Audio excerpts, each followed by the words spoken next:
Avelin zan pa sun pa chule ni ko pa krista zala ka so pite ho so se hi ni nung lam to ke sam kai bible ta tem goilong ni din ham se na so jing kita lang na channel hi tunya hi chi video ve so se mi wang pha hi a Jesu Hitobang phat pha hi koi ma zo se na mu zo lawa hi a chai chan ven tunya hi na sai khom diu bible chang dai han cho hi le Matthew bung som lage chang thum azau wa ta be a ka sai pi na hi we nang ho na ki le hei zo wa chapang ni o cha to na ba kit lo le itina ma jong le van leng kam na ru no ding o hi inangai to diu cho hi le ibola van gam lut na dia chapang to ibo ngai hin tem chapang ho ku chon pha le thing ta hiu ham a hi pui a hin chapang ho wang ko alung thing ovin asu khil a bol khil u aki pho thein aki hil thein aki sudi thein chule ki khel na nei theon akhang to theowi do nom nei zum anei jing on abana hol theion hetna lama dangchah jingoi ahile amasang chun haulam kai le farasi ho loi chu pathin hetna sangta nei howing kai pon thota tawnaman pon thota bible sim pon thota chule ta salama ve dia cham kim sel hi wang un amaho hetna le ta sandan bo adi ena koyun ito kitu lo zo si chu adi lo le alemen alaon lhagao lama dangchah ta povin abana hol be ta povin sudi theile pho thei hil thei nom ta pove itih ji chun pathin ana do da un pathin gau samna chang lo we tunia ai ho jong chapang ho banga pathin thutah khol jing le hol jing a lhagawa dangchah jinga yum lo lew thutah iza pha lo diu hel lo diu chule pathin nong izui thei lo diu a hi ji chu pathinin mihemte su thingna dinga thutah tam pi hong sei pi bian alai diu a hi John bung som na gup chang som na ni som la thumna na zo wa saiding tampi kanezin ahin la nang hon tu da din na do zo pove ahina ta bel lhagao chu hong ting ama cham chama thu sei lowa aza cha cha saiding kita na lampi jenga na pui hoi zo hong long ding ho thil ho ge ya na sai pi di hi thupun bung som na li changup chang segina wan lai zola wan til chom khat leng le kamun ama chun leiset chung cheng chitin nam tin phong tin pau tang le mitin mitang hinga ponjal ding ton so ki pan to pa nei si aman ogeng te na saijin pathin gingon lang alo pi na wa chaijun izinam dile aman thu atan ring pha hong long tai wan le leiset tui khang len le tui sampung zo se sim pa chu chebei bu un ati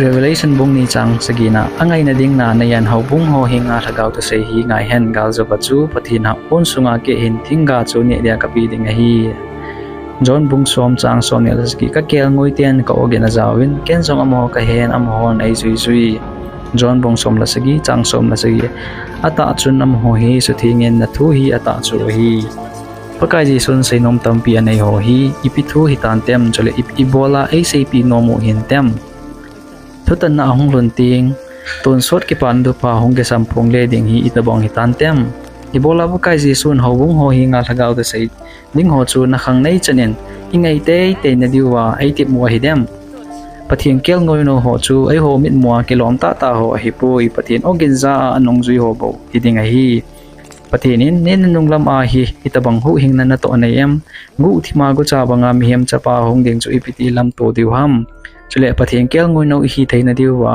ipiti nunga ame chinga ho banga ikigu diu ham ti thote mum ho henom zo sing ke khom na group ma kichin sanai ihungzil thei diu hi anu ya description le comment a link a kon hin join thei hi pen sai ve nom cho hi le hi channel hi nitin ham se na le pathin thu hung ke update jing ding a hin pachomi so le subscribe mutin ilo ipa in sumi ingai lu cha ho jong ana share ten pathinin nei mapui jing taw hen amen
mo kikking, oh. Gayog-yog. Oh.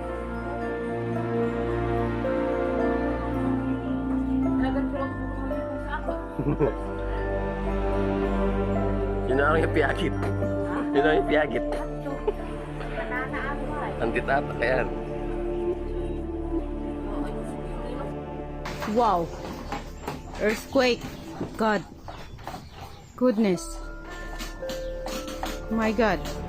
Oh. Strong one.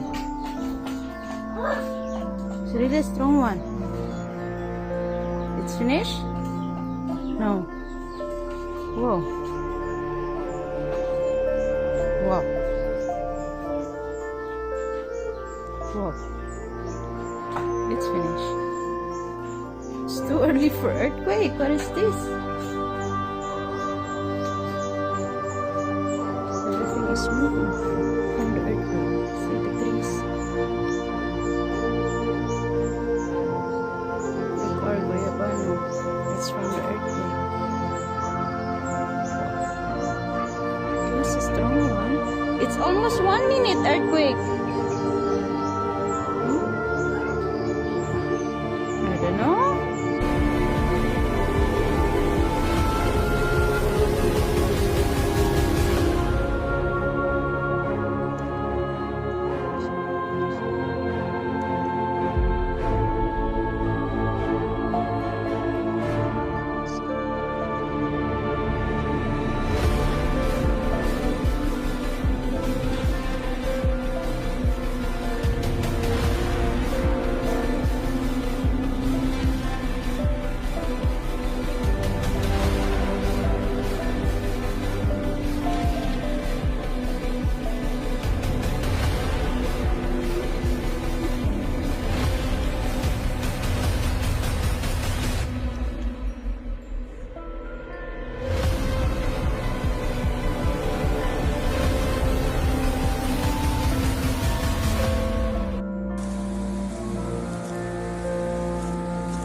Doon rin